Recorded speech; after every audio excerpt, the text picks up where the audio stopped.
域に貢献されている身近な団体を紹介するウェブマガジンいいわ品川。今回ご紹介するのはこの方々です。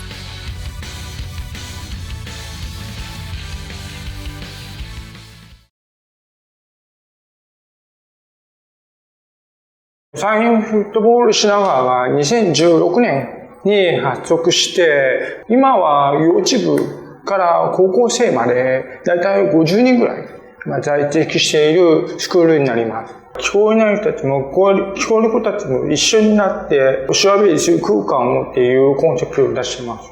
聞こえないっていう理由を作るんじゃなくて、聞こえない人たちも聞こえる人たちも一緒になって混ざり合ってできるんだよっていうのを僕たち大人がたくさんの経験と体験を与えて、聞こえる人たちも一緒に楽しめるような空間を作っていきたいっていう思いがあります。サッカーを始めたのが小学校5年生からなんですね。これは聞こえるお友達からの誘いを受けて、一般の学校に聞こえる人たちと一緒にサッカーをしてたんだけども、一番の限界を感じたのがコミュニケーション。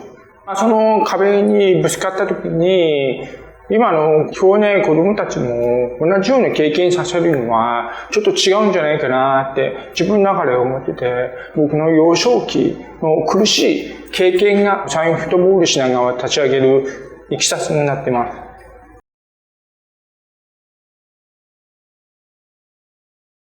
サインフットボール品川に入ったのは去年2022年に入りました。上松さんからお誘いをいただいて、本当に入ってできるのか心配もあったんですけど、子どもたちと関わりたいなっていう強い気持ちがあったので入ろうと思いました。今はすごい楽しいなと思いながら、子どもたちよりも楽しんでるかもしれないです。手話もまだまだですけど、子どもたちの話もようやく分かるようになってきたり、手話が分からなくてもコミュニケーション取れるんだなっていうことが分かったので、とても楽しいです。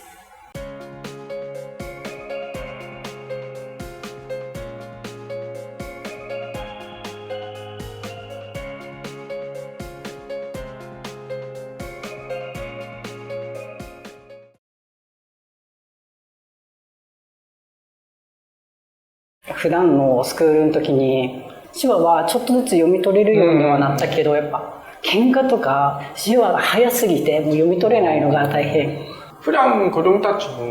も手話スピードって速いけど、喧嘩になるとね、もっと速くなって表現がねこうね、子たちもやっぱ喧嘩するし、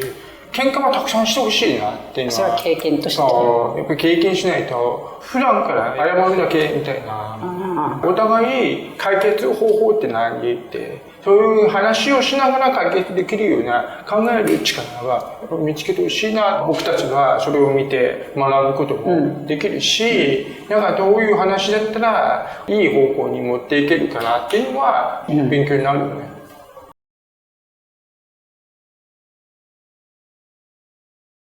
思うことは、諦めなくていい環境がいいなとは思います。聞こえる聞こえない関係なく、みんながやりたいと思うことができる環境がいいかなと。もともと聞こえてたから、聞こえづらくなった時に諦めるというか我